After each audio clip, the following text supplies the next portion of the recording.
Today we're going to be going on a special trip, and when you consider that we're starting in Oban and the day looks as good as it is, could it get much better? Trust me, it's going to get much better.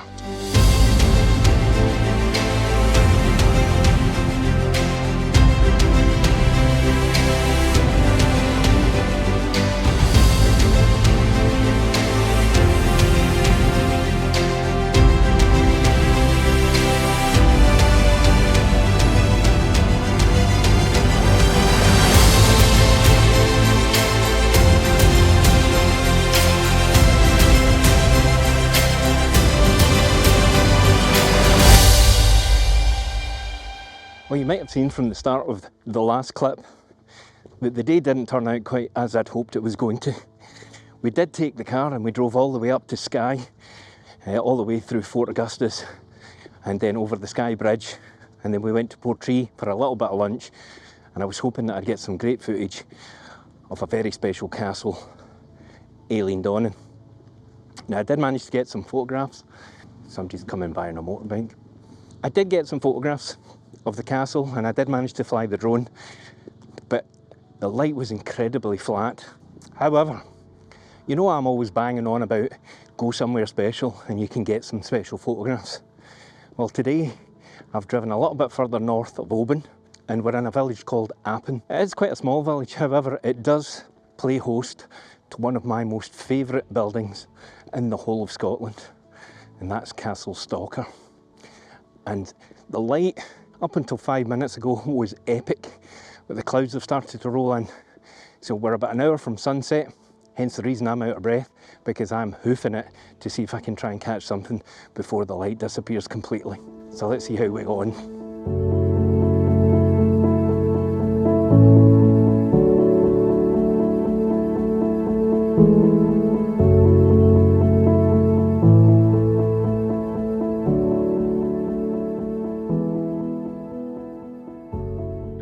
So the learning curve continues. You might see that the light's a little bit different at the moment, and that's because this is not the same day as the clip a couple of seconds ago. Whilst the video started very promisingly, what eventually happened was my microphone lost connection or it lost battery, one of the two, and I ended up, the only audio I had was coming directly from the Osmo itself, which is actually okay. However, the shots that I took, I was quite a considerable distance away from the Osmo, so you heard more of the waves lapping at the shore than you did the rubbish coming out of my mouth. Anyway, we're going to give it another crack. It's 7 days later, we're back. It's been horrendous weather all day, but the sun's out now and it's looking promising.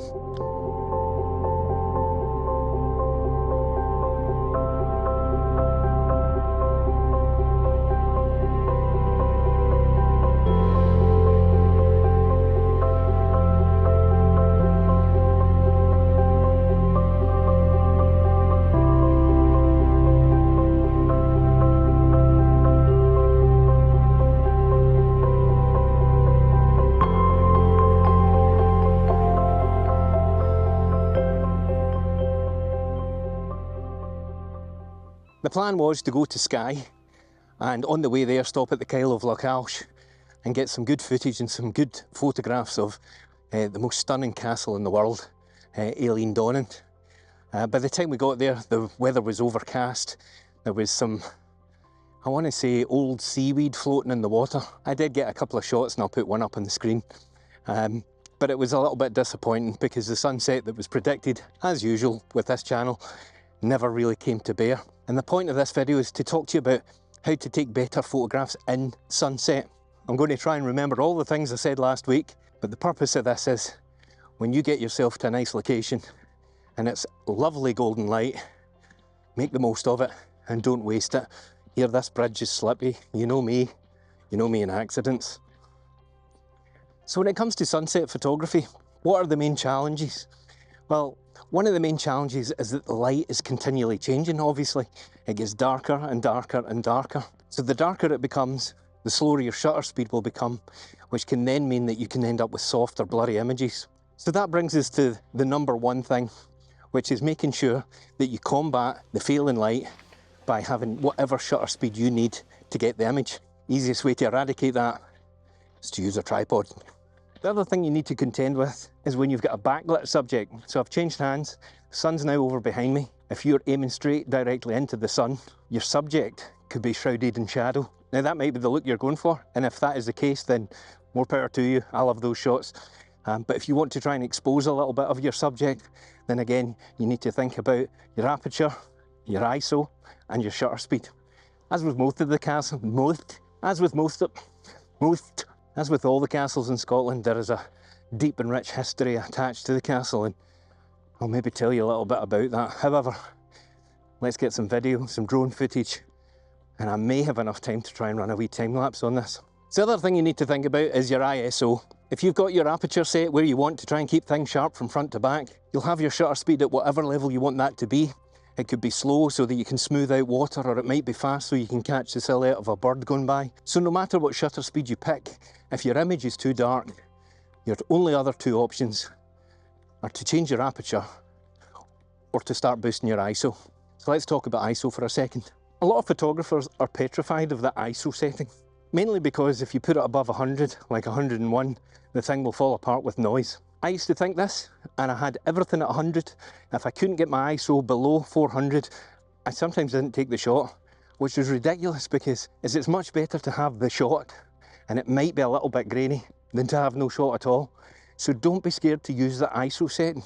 I've recently been shooting as high as 6,400, 12,800, and I'm still finding that my image is entirely usable, especially if you're only putting it in social media. Anything up to that is still usable, depending on your camera, I get that. But there are great pieces of software out there now. I use Topaz Labs Photo AI, which helps me a little bit with the sharpness, helps me a bit with denoise.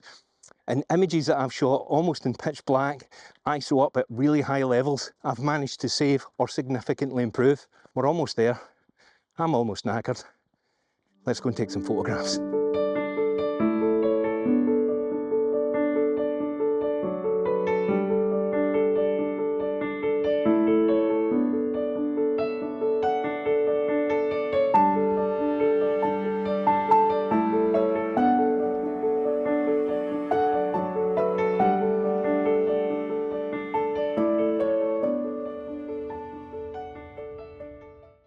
So let's have a look at this composition.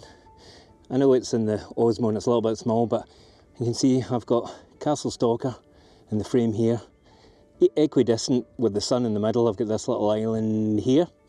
And I don't know if you can see, but in the foreground there is some fantastic seaweed which is picking up the sun. So I'm going to try and set something up here and see if we can't get a shot. The sun's a little bit too high in the sky just now because it's very, very bright, and unfortunately the clouds have disappeared, so we're not getting those distinct rays of sunlight coming through.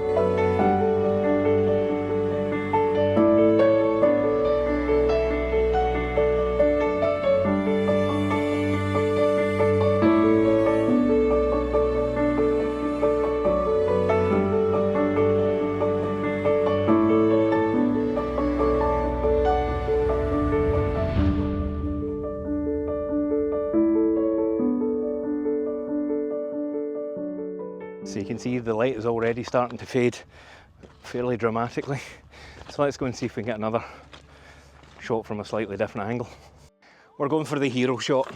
We've got a couple of minutes left of light and the birds are starting to swoop round about the castle. So I might be able to get something at high enough shutter speed to capture the birds in flight.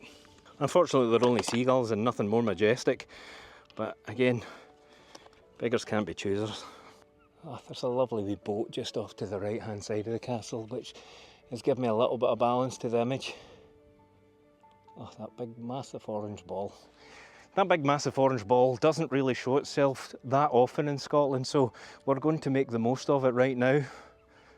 I don't care that I've got to walk all the way down this loch and all the way back up because my car is parked over there.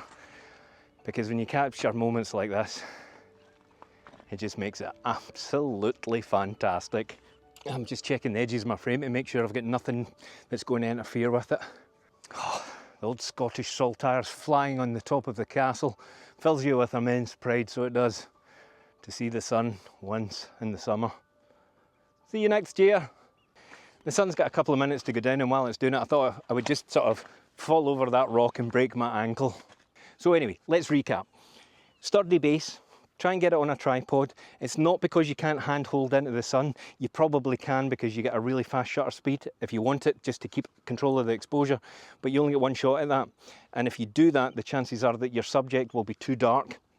So get it on a tripod, 2-second timer, set it up underexposed for the sky, set a perfect to middle exposure for the normal scene, and then overexposed for your dark sort of shadows, and the midtones as well come up a little bit with that. So it's just a little bit of experiment with that so that you get 3 images that you're happy that you can stack together, get the drama of the sky, get the detail of the building, and just cap, oh, there's a bird going across the scene, missed you.